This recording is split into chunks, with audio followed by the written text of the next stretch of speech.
Everton were pretty poor. Newcastle's got a point and we're ecstatic. Does that just show how bad things have been? Well, I thought before the game that we'd all be delighted with a point, just anything to stop the rot. And I think it just shows you how far Newcastle had sort of tumbled. Yeah. To see the reaction to the Everton fans were like, Everton who hadn't won at home, by the way, were disgusted, that they hadn't beaten Newcastle. I'm thinking, but we've been bad, but we're by no means a Derby County or even a Sunderland from their two really terrible seasons. Which is in the history books. But I have to say that when I went to 2-0, I just thought, here we go again. It's a really difficult sort of thing to come back from a 2-0 deficit, especially there. I know they haven't won, but it's always hard to come back from 2-0 down. But it is, yeah.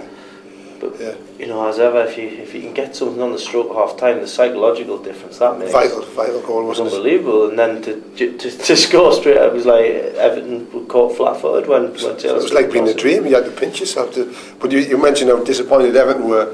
I saw Bill Conrad come along the corridor, didn't he? His shoulders were down. I says, "Come on, Bill. No need, just because you haven't beaten Newcastle, no need to be like that." And he gave us a little laugh. I know you talked to Tales after the game. I bet he was unbearable, was he?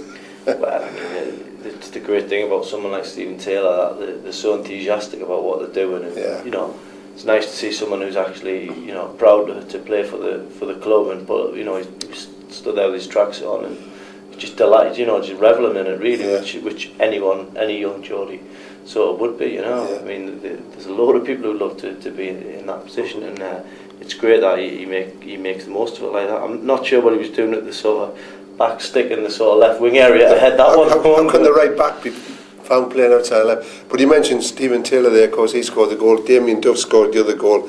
Let it be known he wouldn't speak to the media because he felt he's been unfairly treated in the time he's been here, which I find absolutely ludicrous. Because I think Damien Duff, since he came to the football club, has been an absolute disaster. He's been here 2 years, and that was just the second goal he scored. And if he thinks, we shouldn't be saying that he's been a very, very poor player since he came here, so be it. Let him get on with it. I just think I remember. I used to hate him when he played for Chelsea and Blackburn because he was so good. And I've got to say, since he's been here, he's been absolutely pathetic. And if he thinks by not speaking to the media, let him get on with it. But Charles and his obvious spoke to the media. Danny Guthrie, we're having a little debate on the sports desk there. The sports editor and the deputy sports editor, I think I was too kind giving Danny Guthrie 8.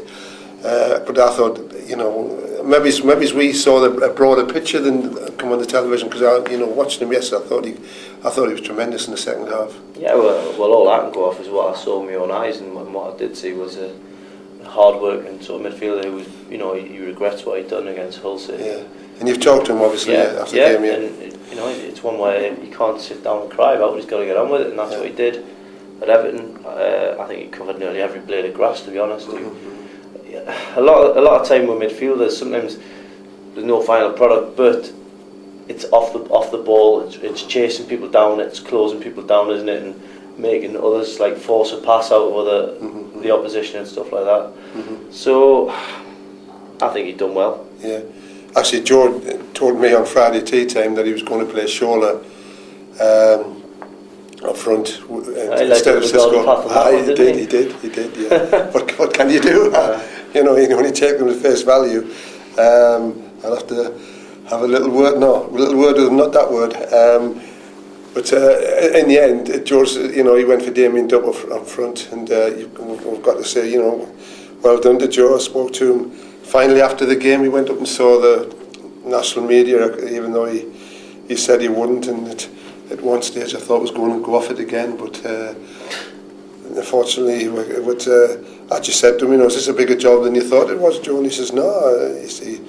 And I mean, he's made a good comment in Evening Chronicle tonight that he would have to be locked up if he hadn't taken the job, and he nearly did get locked up, didn't he?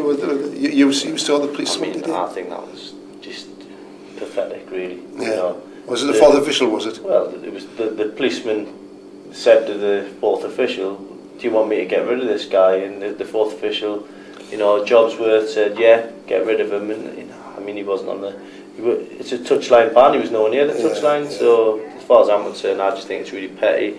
And you know, I was watching Match of the Day last night, and the commentator, you know, just says, "Come on, let's give this guy a break." And I never, you know, ever heard such true words said. You know, people should get off his back. You know, he's coming to do a job, and you know, people aren't letting him get on with that job. You know, it's what was said last week on this video. He's here. We just, you know, we don't appoint managers. We've just got to take who they throw at us, and we've just got to get on with it. And so is everybody else.